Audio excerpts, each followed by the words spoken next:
C'est un peu le Bocuse d'or de Ducarrois-Granges, cette maquette grandeur nature de la statue en bronze de Monsieur Paul.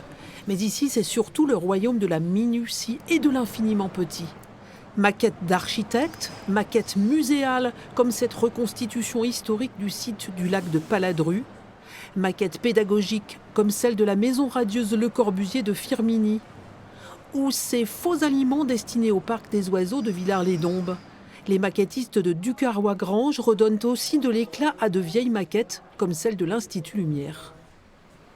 La demande du client était déjà de redonner de la fraîcheur à cette maquette, réaliser les éléments manquants et aussi donner une ambiance assez feutrée de la maquette en recréant un éclairage par biais de LED avec une lumière jaune, de telle façon qu'on a vraiment le rendu très feutré d'une salle de spectacle.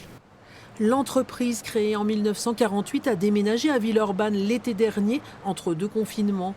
Un investissement de 400 000 € pour une installation durable et des machines, comme cette fraiseuse à commande numérique.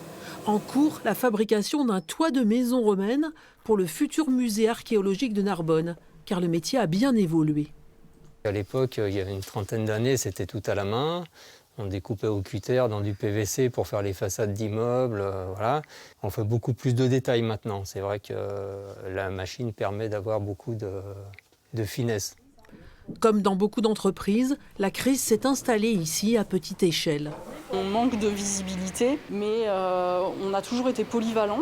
Et cette polyvalence, elle nous sert à passer la crise, en fait, à avoir des activités qui sont impactées à des moments différents. Et du coup, on arrive à occuper tout le monde et à s'en sortir.